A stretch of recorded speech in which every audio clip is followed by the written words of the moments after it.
Bunnyman. And I'm Crazy Susie. And we are in the Eyes of Terror. Yep. And we are back again with our April lineup of bunnies versus zombies. Yes, and this movie is The 13th Friday. Yes. And I almost wish we didn't change. What was the original one? Easter Bunny Kill Kill. Yeah, this one was a mistake. Because Friday the 13th, we changed the movie to commemorate having a Friday the 13th. Yeah. When we did this one. The 13th Friday. 2017, made in the United States. It is on Amazon Prime. Now, what am I drinking to get us through this one? Well, I am drinking a oatmeal porter from Highland Brewing in Asheville, North Carolina. It has smooth with hints of chocolate and freshly roasted coffee, but it still has my chocolate stout flavoring from my last beer. So it's an interesting mix. And what are you drinking? I think you are drinking the strongest of alcohols, Dr. Pepper. The smooth, refreshing soda. I don't know how I feel about this one. This one's a little bit... I try to give every movie its due, but this one is just... It's not really that it's a horrible movie. It's not that it doesn't have good effects. It's just all over the place. Mm-hmm. So this one is the one film that I would say, just listen to us, and unless you really just are drunk or doing something else. Unless you just really feel the need to subject yourself to awfulness, don't do it. All right, let's... It's so bad, it doesn't even have a wiki page. Or IMDb. It has an IMDb, but it does not have a wiki page. No one has felt the need to subject themselves to create one. Yeah. And this is not good bad. This is bad. Just to reiterate. It's a waste of your time bad. All right. It's not rated. It's 1 hour and 35 minutes long. It is a horror thriller. The 13th Friday. And we do this because we love you. IMDb gives it a 4.0 out of 10. Which is too high. Pretty high. Director is Justin Pierce. Writer is Justin Pierce. I know what you did. You forgot the negative there. You forgot the negative on the negative 4 point. Yeah. Yeah, that would make more sense. It came out in 2017. Another thing about this film that kind of gets me is... It's like the characters start out with semi-normal names. It's almost like they swap the names around. Like, Lisa May turns into Allison. Victoria turns into Stephanie. Samantha turns into Christina. It's like... Well, it seems like they were trying to take their already existing names and make it generic American. Yeah, I don't get it. Where they could simply have just kept their real names and just cut off their last names. It would have been okay. Yeah, I don't get it. Anyway. Okay. So Lisa May is Allison. Kuhn is Paige. Melissa L. Vega is... Ren, yeah.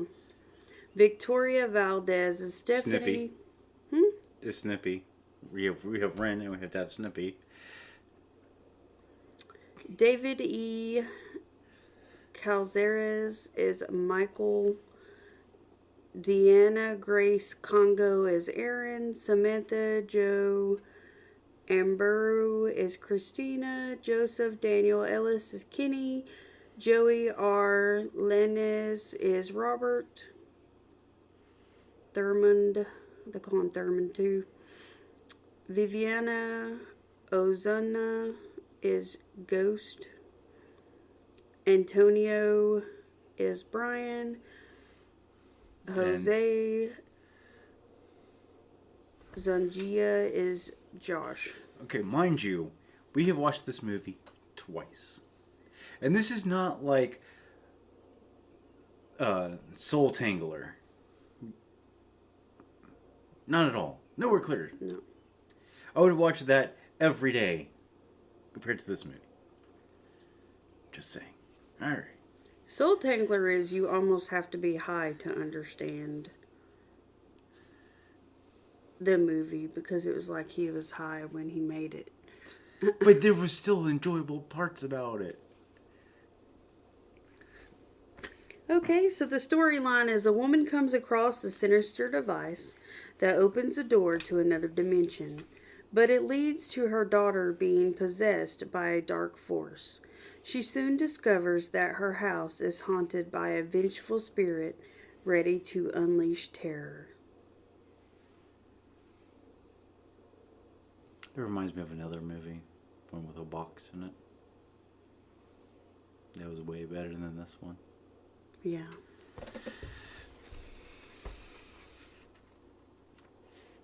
Alright, it starts out somewhere in Texas as a house. It doesn't help that it also has a device. Yeah. Okay, so it literally begins with a really big horrible font, and it's saying, somewhere in Texas is a house said to be haunted that a church was built on.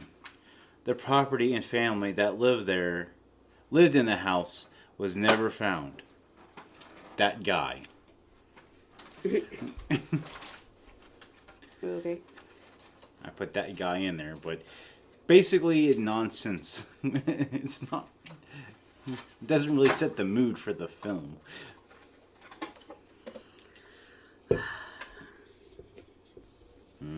Dr. Pepper. I apologize. Okay. So after that statement, you see a child. Her name is Eve. I'm thinking it's like... She talks about the evil, and that's the statement that Eve makes, is what the Bunny Man said. Mm-hmm. And it looks like from their dress, it's supposed to be like set in the 1800s or early 1900s, but we all know that they had braces back then. Right. Yeah. A mother ties her daughter up in a barn and douses her with gas. Then she catches her on fire. Yeah, she goes sit down in her chair and then rocks. Yep, with the orb in her hand. Mm-hmm. So I take it you're never going to get that smell out of that house over again. The next scene is years and years later. There's a group of young adults At a raging party. having a party at the property. It's a rager too. It's like maybe 7 people showed up. They're drinking alcohol and having a good old time. In front of the cursed house. And everybody thinks that if you go in the house, the evil will invade your soul. No, they said attach. Like super glue. The house is believed to be haunted. 2 of the girls are away from the group. They are lovers, but one is reluctant to come out to her parents. So the other gets upset and leaves. She doesn't want their relationship to remain secret. So she walks away. She storms off. She goes into the house and walks through it. And we find out that the house is nicely taken care of. Yeah, for a really, really old house. It looks... That supposedly brand nobody new. has entered in a long time. Who knew that the ghosts were very OCD still? Yeah. So many things about this movie just really bother me. And I'm going to point it all out. So she walks through the house. You see the charred-faced daughter in the china cabinet glass. The girl walks into the bedroom and lays down on the bed. The rocking chair starts to move. But the chick is completely oblivious to it. She looks over at it. I mean, she hears the noise of it, so she looks over at it.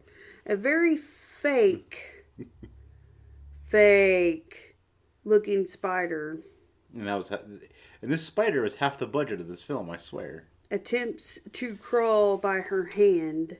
So she looks over at the spider and then looks down at the floor where the orb is, the ball, whatever you want to call it, the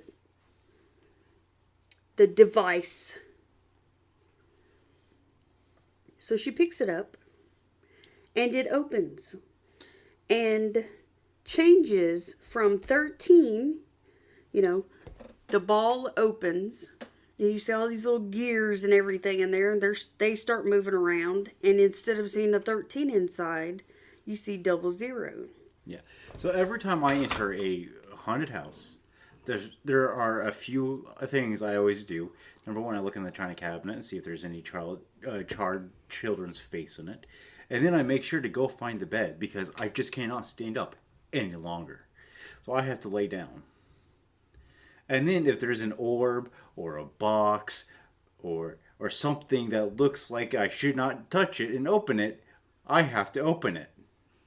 If there's any kind of device that looks like it might house demonic spirits. Demonic spirit, I must touch it. I must pick it up. I must open it. Yep.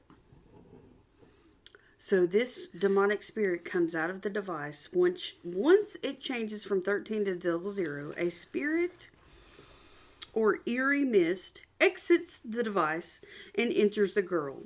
Her eyes go milky white and she levitates off the bed.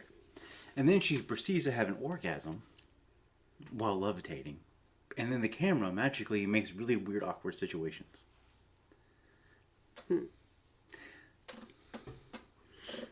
It has a close up on her legs. It's very weird. Mm-hmm. So her lover, who is still outside, hears a noise. She takes a picture and she goes to view it, and this creature comes out of her phone after her. Yeah, and here's another thing that really irritates me.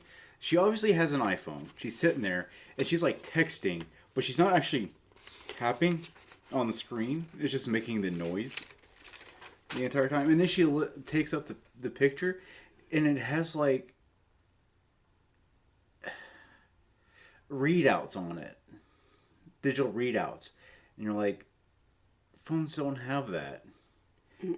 And then another CGI monster comes up and in front of the camera screen, and she takes a picture of it, and yeah. The group hears a scream and goes inside to find the girl on the bed with the sheet twisted around her neck. And somebody had Sharpie markers all over her face. I mean, they went to town on her face with Sharpie. And she says, "Your sacrifice is only the beginning. For each month you will sacrifice a blood offering. Failure will be met with all of your souls. No bloodline shall remain." Then she falls and says 13. So they kidnapped people for sacrifice. Christina, one of the girls in the group, she is chosen and they kill her. Another girl from the group, Allison, tries to figure things out with the help from a journalist friend of hers. Some other ways that they've killed other people: drowning, asphyxiation by car exhaust, cave beasts, and tripping over nothing. Well, the cave is, what did they say it was? I think it was supposed to be like the gates of hell or something like that. I can't remember what they said it was. It doesn't really matter. It doesn't change anything. She has a dream where she sees the burnt daughter. She goes to Matthew Thurman's father's home. He is one of the missing / murdered. He tells her he doesn't sleep much anymore. He asks if she has been to the house. She goes to leave. He tells her to sit. He says, I know you know Matthew. I have seen you in my dreams. She has told me everything, even how you will die. Not now. 13. She says, I think I made a big mistake coming here. And she leaves. Josh meets her at the car door. Josh reminds her there is only 1 month left and 1 sacrifice left. Now is not the time to be worried about morals. She goes home and puts the orb and mask in a bag. I do have a question for you so far. Mm-hmm. Were you an actress in this movie? Because you have how they sounded the entire time, down to a T. Would have been nice. Her journalist friend questions her about what she is doing. She goes and looks into the cabinet when Allison leaves, to try to find any information as to, what she had stored in there. And she finds articles, newspaper articles. Brian picks up Allison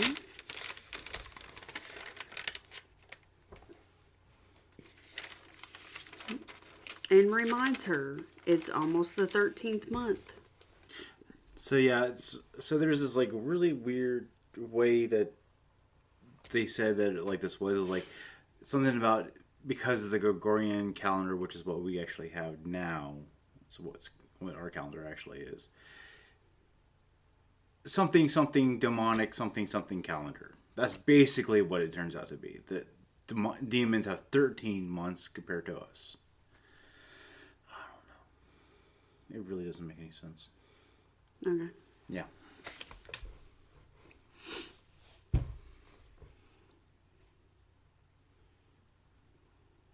They drive to the house. Brian says it's almost time. We were just wondering who Terry's gonna pick. 13th. Ren is upset and unsure if the 13th sacrifice will end this. She tells Brian, how can we go back to normal life after this? Allison is now in the cave with the demon creatures, where we saw Christina earlier. The demon cave. I'm trying to remember exactly the terminology they used. The orb calendar did not go to 13. Brian says this has never happened. So the girls freak out and say they are all going to die. So whenever they tried to sacrifice Allison, she ended up getting away. So the calendar didn't go all the way to 13. So they had told them if they didn't get their 13 sacrifices, that they would all die. They would make sure that their bloodline ended, is what they said. So this is what happens. Joshua is at work. He is a mechanic. He gets a phone call in a demonic voice, a demonic noise. And then the burned daughter comes for him. She sneaks up behind him and pulls him into the darkness. Allison's journalist friend goes to the paper and talks to Michael. He explains how the device plotted to take the throne of God. I'm sorry, how the devil plotted to take the throne of God. There were 13 months. Erin went to meet Allison for lunch. She feels like people are following her. Allison asked Erin why she was in the cave that day. She tells her they had chosen her for the sacrifice. Erin says nothing has felt right since the day they were in the house. She has been hearing this weird noise and she feels like something is following her. She gives Allison the orb and says, "We should have never have gone into that house." No crap. Really? Once you hear her cries, Allison says, "Whose cries?" She says, "Eve." Her name was Eve. At this, the restaurant stops. Everyone stares at Erin. Erin gets up and yells no and runs out the door. The daughter is after her. Erin walks out in front of a car. There goes Erin. She gone. Terry. So that's it. Like there's like 2 kills in this entire movie that we actually see, and that one's like one of the weaker ones. Terry talks to members of the group, and they tell him that she got away, and he is not happy to hear this. He gives them a key to something in the house and tells them the last person who tried to use it ran out of time. As he's snorting like a crap So ton they of, leave. As he's snorting a crap ton of drugs. Yeah. Michael goes to the graveyard to research his story, but the daughter got him. One of the girls returns home. Her papa is dead, and the room is filled with butterflies. She sees the daughter and falls down the stairs. She drags her off. Allison's journalist friend is like a dog with a bone and will not let this thing go. Yes, but she does have some pretty remarkable cleavage. I give them a 4 out of 5. Because she's always shown that cleavage. Yeah. I don't understand how Michael was able to talk to her without looking at him.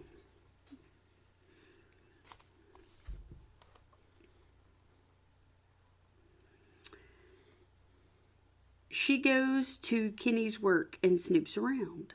Allison goes to Terry's. He tells her about the calendar and it's evil and no one knows where it comes from. He says that when you hear her, she is calling for her mother. You need to find her before her mother finds you. Kenny is the next one on the chopping block. Kenny takes a dive off the building where he works. Ren and Brian go back to the house, and they find the body in the chimney scape. Well, he was practicing for the Sidewalk Olympics. He was practicing his dive for the Sidewalk Swimming Challenge. Too bad there's only one shot at that.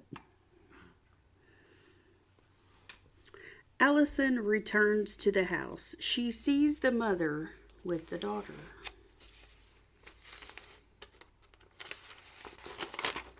She goes upstairs. The daughter is in the bedroom on the floor with the orb in her hand. She says, "Don't say my name." She doesn't like it when you say my name. Say my name, say my name. She is right there. You see the mother right there in the hallway. And the journalist friend goes to the house and picks up the orb. It sounds like it opens. And then the movie cuts to the credits. Right before that, the narrator says, "In such a place of pure evil, the mind can create such a monster and darkness, and in the end, you will be forced to explain the wickedness of your damnation." Okay, so I think we need to talk about this on the second half. We explained what happened, but our final score is what? I call this the perfect movie. April Fools. Yeah. I give it a negative 2.5 out of 5. This movie was horrible. I think the general concept, the general idea of it is really good. No. But, And I'm going to get into that. No. What is your final score? And then we'll talk about it. 2? You give it a 2? Is that a negative or not? it's just a 2. Well, alright. So, here's my problem with this entire movie. Number 1, the dialogue is simply brought to you by a chair. They talk like this the entire time. There's absolutely no emotion. Hi, how are you? Don't run. Even the narrator is like this. Yeah. You were actually doing that the entire time through this. The narrator is like this. And, like, every time they would get into a fight or whatever, they're like, I don't like him. He's a creep. I mean, it's... It's...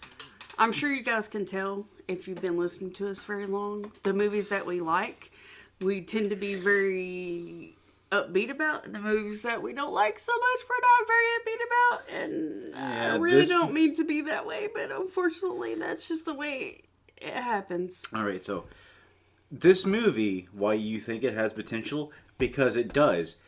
Because when it has different movies, they're just the guy who wrote this movie he probably took several different movies and spliced them together to make his. And that's what a lot of indies do. They take successful movies and splice it, they take parts of it. So we sort of have a homage. I don't even say a homage. We sort of have a ripoff of Hellraiser. Mm-hmm. Like I was saying, the sphere was better as a box. Yeah. And then the whole haunted house thing, every other horror movie you've ever seen. Mm-hmm. The butterfly thing reminds me a little bit of Mama, because it doesn't make it. The butterflies don't make any sense. Mm-hmm. Right. In the given context of the movie. Mm-hmm. Other than, hey, there's a butterfly effect on my Final Cut Pro or my After Effects, I'm just going to insert here. Mm-hmm. So, I mean, that's basically what it was. Everything was like, hey, look what I can do with the cave demons just... The whole cave scene in general doesn't make any sense. And we spent way too much time in the cave scene. And then it was too well... It didn't have any foreboding because it looked like they shot it after everybody left. It was like one of those, like, tourist caves. And they're like, all right, everybody go home. And they're like, you can shoot in here just, like, for, like, an hour. And they left all the lights on.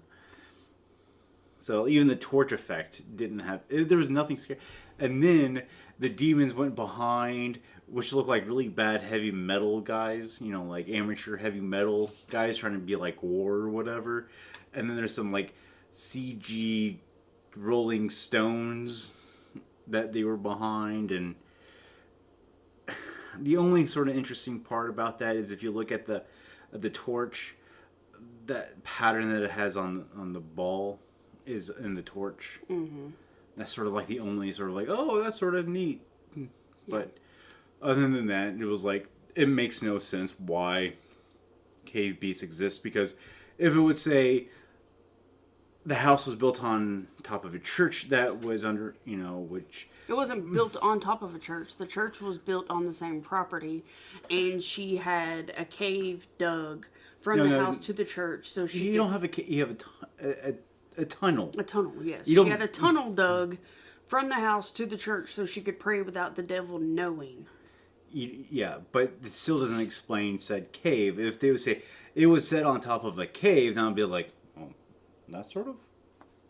you could sort of do the church was built on top of the cave to keep the demon out, the mouth. This is a hell mouth type thing. You could sort of make that. And then the cleanliness of the house was way too clean for what they were trying to do. And why would somebody go in? I broke up with my girlfriend, so I'm going to go into the haunted house. And then lay in the bed. In the chair that was next to a sink. It was just like, none of it made any sense. Yeah. Like I said, it made sense. And then it was, they always referencing, the mother's coming to get you. The mother's coming to get you. And it's like, no. The daughter was the entire time. And you hardly ever saw the mother. Right. The mother really had no play whatsoever in the entire movie, other than she was a bitch. She lit her kid on fire. That's what we know of the mother. Mm-hmm. And that she had something to do with the orb. And so she was originally the one that unlocked it. Yeah. Right. That's another thing I didn't understand. They kept saying the mother's going to come and get you when the one that kept killing everybody was the daughter. Because she was charred in the face and she's the one that everybody saw before they died. And then, it had nothing... I don't understand why that guy did, copious amounts of drugs in his restaurant home. If you were the only one that had survived the session of the 13 before this, and you knew all this information, and you were just biding your time, and you knew eventually they were going to come for you? Yeah, copious amount of drugs in my restaurant home. You have one or two options. Take yourself out, or stay high. Which he did both, so... So, I mean...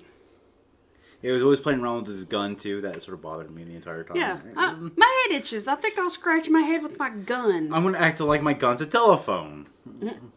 How not to use guns. What else? Makes sense. Like I said, it was just a bunch of movies cut up. Oh, and the whole thing with the daughter being within the... locked away in the fireplace... alcove thing didn't make any sense to me either. The mother caught her on fire, so the mother killed her. She would have had to have been the one to entrap her in there. Yeah, I guess. But they had to be reunited after death. The whole storyline just doesn't make a hill of beans. I mean, it just... No, and that's the entire issue. And the thing is you also lose a lot of interest in the movie just because of the delivery. You could simply replace the entire cast with a bunch of chairs and you would get the same exact feeling behind the entire movie. There's no interest in this entire movie from anybody.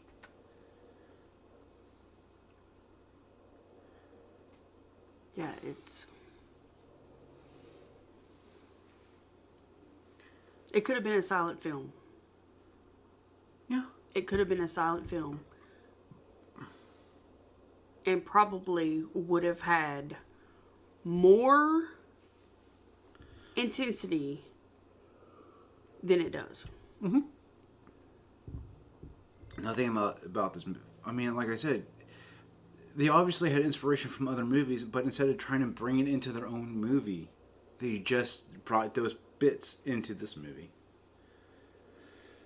And it makes no sense. Mm-hmm.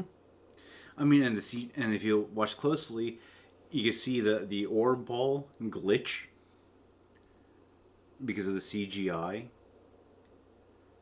Yeah, it's like a wooden bowl, and I guess it kind of opens up, and then all the inner guts of it are all CGI, kind of whatnot. I don't know. The spider, you just couldn't get a daddy long leg off of like somebody else's. They're copiously around. You couldn't get one just to sort of screw. Yeah, there's tons of them. I mean, give it a day, it'll get on. One of those will get on the bed. Mm-hmm. And then the whole like ghost sheet thing was weird too. Mm-hmm. Like, why did it form up as a ghost and then deflate? And then it sort of did like That was actually one of the rare concepts of the film that I actually enjoyed, was the ghost sheet. It reminded me of Alien. I mean, not Alien, but Independence Day. When the... But, I mean... I'm totally ruined. I definitely do recommend people to form their own opinion, but... If you're disappointed, don't be surprised. I'm just saying. This is one of those movies, if you want to watch it, I would definitely have something else to do to keep yourself occupied. Because there's not much going on in this entire movie. Yeah, it's... I mean, I was looking at... The second time around we watched this movie, I was looking at the background. And, like, one guy was like, his home... The drug guy, his home was like a dishwasher. Like, he was in the dishwashing department of a restaurant. Mm-hmm. And then... It was just... We were kind of like, where did they get that wallpaper? It was like the ugliest wallpaper we've ever seen. Yes. So many inconsistencies. Well, it wasn't even inconsistencies. It was just not fully formed ideas. Inconsistency is usually they skipped on something. You know, they accidentally missed something. You know, like an inconsistency is like if you're smoking with your right and the next scene you're smoking with your left hand or something like that. You know what I'm trying to say? Or you're smoking a cigarette and the next one you're smoking a pipe. See? This is just wrong. It had nothing to do with Friday the 13th.